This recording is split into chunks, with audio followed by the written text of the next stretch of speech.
What is up, ladies, gentlemen, and fruit cups? And I'll be telling y'all how to clutch like moi a diamond today in this video. And if you enjoyed the video, please leave a like. And yep.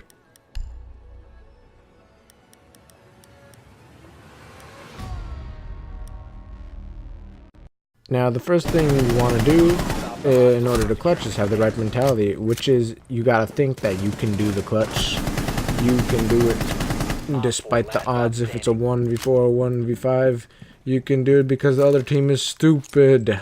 Even though they're ahead 3 points, you still can win the round. Always have that positive mentality.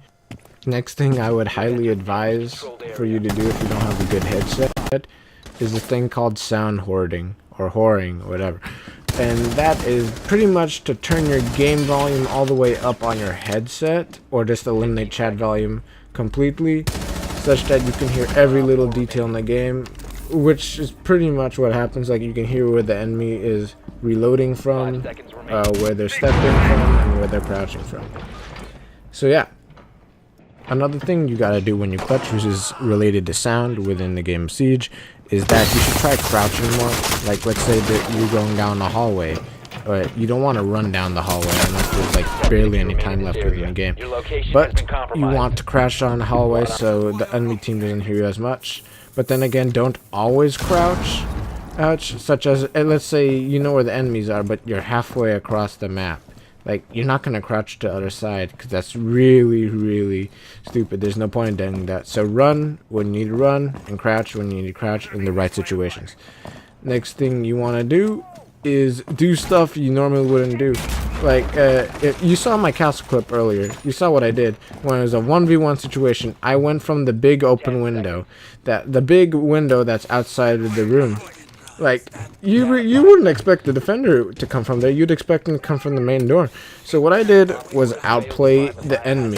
I thought of something that he wouldn't think of doing. So think of weird shit to do and try doing that. Trial and error. See if that shit works when you clutch. And another thing is distractions. Distractions is a big thing. Let's say you're on attacking and you're trying to clutch against two or three people and they're all in the room.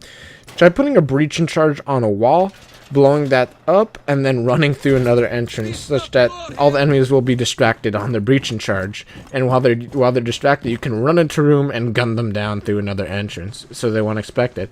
And this can also be done for defenders. If you have a C4 or an impact grenade, you do the same concept, and that's pretty much it. Another thing is, if I've mentioned in the past, camp corners. I mean, if it's a 1v5 and there's still 2 minutes on the clock, might as well just camp in the corner, because you never know, the enemy team will get cocky, walk past you, run all everywhere trying to look for you, and you're in that corner and you're gonna be like, surprise motherfucker, and shoot them down, like I do in this one clip right here. Ba-da-da-da. You just shoot his ass down.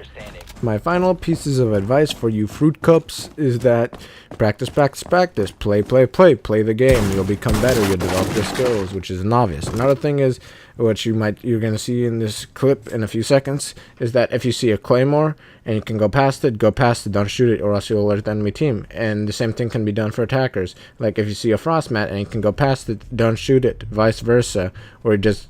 And if you don't want your teammates to fall for it, give the call out that piece of equipment is there.